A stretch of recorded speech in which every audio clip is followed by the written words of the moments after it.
Documentos procedentes de todos los rincones de la Tierra, hasta rebasar sus límites, como ocurrió en 1971, con esta excepción al formato del texto sacro. La Biblia lunar es una pequeña versión de la Biblia King James en microfilm. Es un cuadrado con una dimensión de 2 por 2 pulgadas que fue a la luna con Edgar Mitchell en el Apolo 14. Fueron pocas las copias de esta Biblia que viajaron a la luna con él. Se trata de una versión que solo se puede ver con un microscopio. En el microfilm está la Biblia King James completa. Ya usted algunos fragmentos de documentos muy antiguos, de documentos de los primeros cristianos. Hago una pausa, regreso, pero antes le dejo aquí en esta mesa al padre Mario Ángel Flores esta pregunta. Después de las persecuciones contra cristianos, después del emperador Constantino, ¿continúan surgiendo padres de la Iglesia? Si es así, ¿quiénes son? En la pausa, volvemos con esto.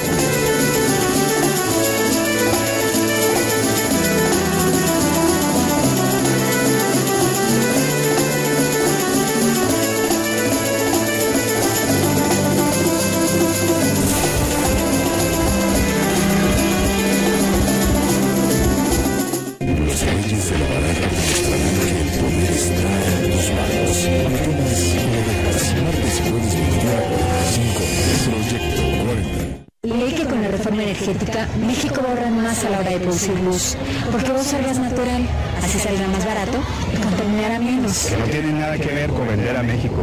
El petróleo siempre va a ser nuestro, pero vamos a tener mejor tecnología para aprovecharlo. A los países que han hecho una reforma energética les va mejor, pero tienen más recursos, viven más el medio ambiente y avanzan en tecnología. Hay que enterarse. Informa y conoce por qué es buena para vivir la reforma energética en reformas.gov.mx. Mover a México. Sergio Bazáñez, el galán de carne y hueso, estará platicando con Alarráquide por martes 22 horas, Proyecto 40.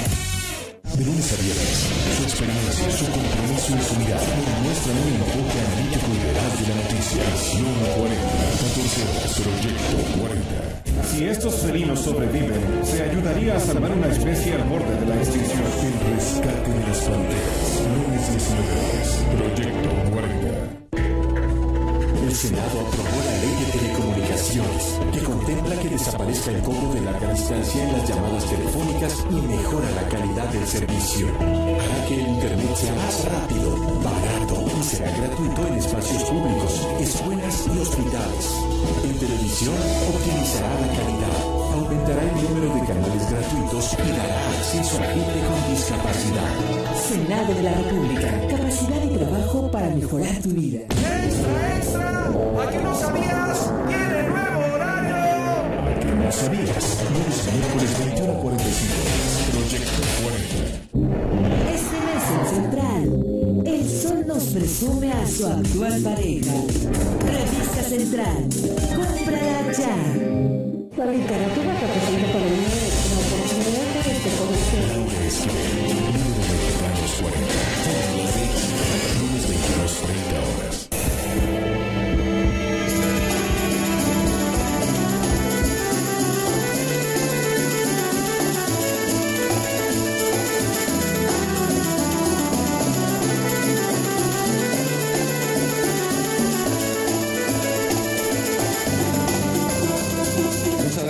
Por sus amables tweets, es un gusto usar este medio para comunicarnos rápidamente. Durante la semana lo seguiremos haciendo con mucho gusto. Ahí en pantalla aparece la cuenta de Twitter de un servidor. Pues estamos hablando hoy sobre la patrística, los padres de la Iglesia, y estoy platicando con el padre Mario Ángel Flores Ramos. Él es miembro de la Comisión Teológica Internacional, es rector de la Universidad Pontificia de México, la Universidad del Papa y de los Obispos de México, y su especialidad es precisamente patrística. Vamos a continuar y le presento esta nota que nos habla de los padres de la Iglesia, no todos, algunos de ellos. Y continúo con el padre Mario Ángel Flores. En los inicios de la era cristiana, el griego fue la única lengua de la Iglesia, hasta que con la extensión del cristianismo por Occidente a mediados del siglo II, surgió la necesidad de contar con escritos en latín. Es el caso, por ejemplo, de San Jerónimo, quien tradujo las Sagradas Escrituras al latín vulgar, dando así origen a la traducción bíblica conocida como la Vulgata. De aquí se desprende la clasificación que se ha establecido de los padres de la Iglesia en griegos y en latinos. Los sucesores de los apóstoles son los llamados padres apostólicos. Entre ellos se destacan San Clemente de Roma, San Ignacio de Antioquía, San Policarpo, San Justino, San Teófilo de Antioquía, San Irineo de León, San Cipriano y San Clemente de Alejandría.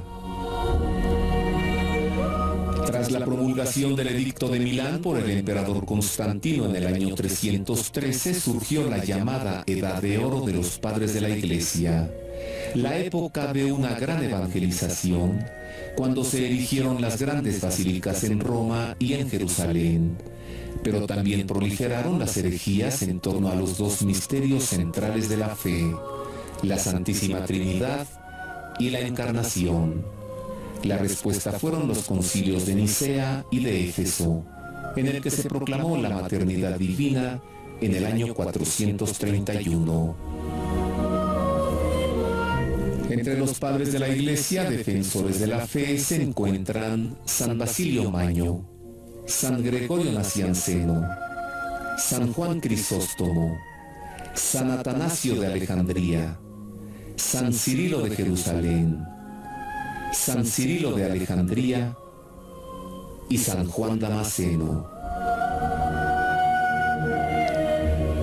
Entre los padres occidentales latinos se encuentran San Hilario de Poitiers, San Ambrosio, San Jerónimo, San Agustín de Hipona, San León Magno, San Gregorio Magno, San Isidoro de Sevilla y Santo Tomás de Aquino. Los padres de la Iglesia, todos, hicieron fecundo el mensaje evangélico en la cultura clásica griega y latina. Sentaron las bases para la gran fecundidad de la época medieval. Fueron sembradores, constructores, pastores de la Iglesia, y su eficiencia pastoral, teológica, cultural y espiritual está demostrada y comprobada por el magisterio de la Iglesia. Padre Mario Ángel, después del emperador Constantino, después de que terminan las persecuciones, ¿hay más padres de la Iglesia? ¿Continúan? Mira, el término padres quiere decir metafóricamente, se utiliza metafóricamente los que han iniciado la comunidad cristiana. Como el padre de la patria, ¿no? Son los padres de la Iglesia, entonces son los primeros. Pero estos primeros la Iglesia los considera hasta el siglo V. Y en un sentido un poco más amplio podemos llegar hasta el siglo VII, principios del VIII. ¿Por qué? Porque es el tiempo en que la Iglesia se va conformando en sus instituciones, en su liturgia, en su teología, en sus dogmas. Iniciamos de la pequeña comunidad de Jerusalén junto a los apóstoles y esta comunidad se va extendiendo, se va robusteciendo y a lo largo de estos primeros 5 siglos tenemos ya todos los elementos de la vida cristiana. Por eso podríamos decir que el momento culminante de los padres de la Iglesia se da en el siglo IV. ¿Por qué? 2 elementos, hay muchísimos más, pero yo señalaría 2. Tenemos ya una estructura, una liturgia perfectamente estructurada. La liturgia de la Eucaristía, la liturgia de las horas, la vida monástica, la vida de la comunidad en general en torno al domingo, ¿verdad? Que desde el primer momento el domingo es el día del Señor, es el día de la comunidad, es el día de la fe. Pero todo en el siglo IV ya tenemos esa gran liturgia y con muchas expresiones que llegan hasta nuestros días. Segundo elemento dentro de muchos. Ya tenemos los grandes dogmas, es decir, la reflexión que la Iglesia hace del significado de Cristo y del misterio de Dios. Entonces ya tenemos el dogma de la divinidad de Cristo, que se manifiesta, por supuesto, en su propia vida, en su propia persona, en su resurrección, la divinidad. Pero ahora la Iglesia lo puede conceptualizar, siglo IV, dogma. Y junto a esto, el dogma del misterio de Dios, el Padre, el Hijo, el Espíritu Santo, un solo Dios, el misterio de la Trinidad. Y tenemos como muestra de esto, en el siglo IV, una profesión de fe que se llama, es un nombre muy largo, a ver si se alcanza a comprender, el niceno-constantinopolitano. Bueno, de Nicea y Constantinopla, el concilio de Nicea, concilio de Constantinopla, el símbolo niceno-constantinopolitano, tal como está ya redactado en el 381, Nicea en el 325, en el 381, lo seguimos recitando cada domingo en el oriente, en el occidente, los católicos, los ortodoxos, todos los que son verdaderamente en torno a la única fe. Es nuestro símbolo de fe que viene desde los padres de la Iglesia. Es el que proclamamos durante la misa, es el credo. Es el credo. En su forma larga. En su forma larga. Este es el credo niceno-constantinopolitano. Así es. Y el que es más breve en Cuaresma es el credo de los apóstoles. El símbolo de los apóstoles. Símbolo de los apóstoles. Que derrota cada herejía, ¿no? Así es. Ajá. Ajá.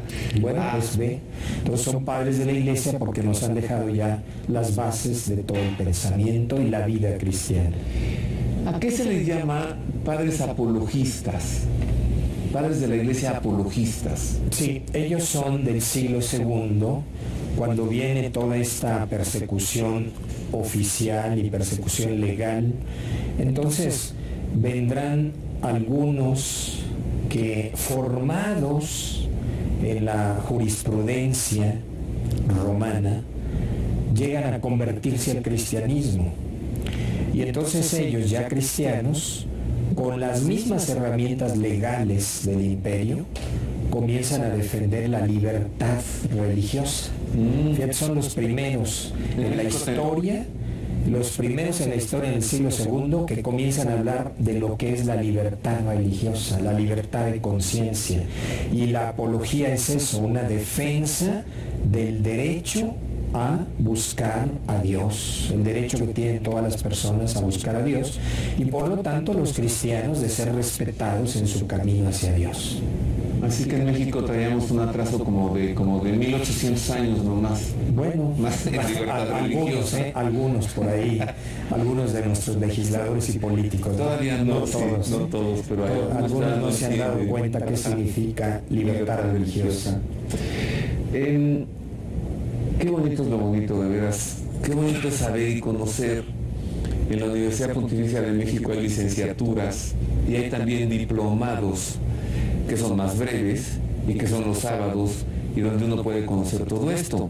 Yo me acabo de inscribir al diplomado en Antiguo Testamento porque cursé el de Nuevo, me falta el de Antiguo, comencé ayer y no hay un diplomado en patrística, padre. El rector, su especialidad es patrística, no hay diplomado. Sí, hay. ¿Sí? Comenzó este ayer. Sí, comenzó también hay uno. Ya lo teníamos en los cursos de verano. Y está muy bien, está muy concurrido. ¿Y tú das clases ahí? Claro. Doy clases con otros 4 o 5 colegas especialistas en padres de la Iglesia. ¿Me puedo cambiar? No, ya no. No, ahora ya no, pero en el próximo. Ya cuando pases del Antiguo Testamento, pasarás entonces a los padres. A los padres de la Iglesia.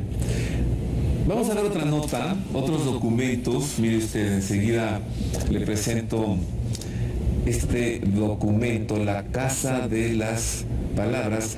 También a partir de una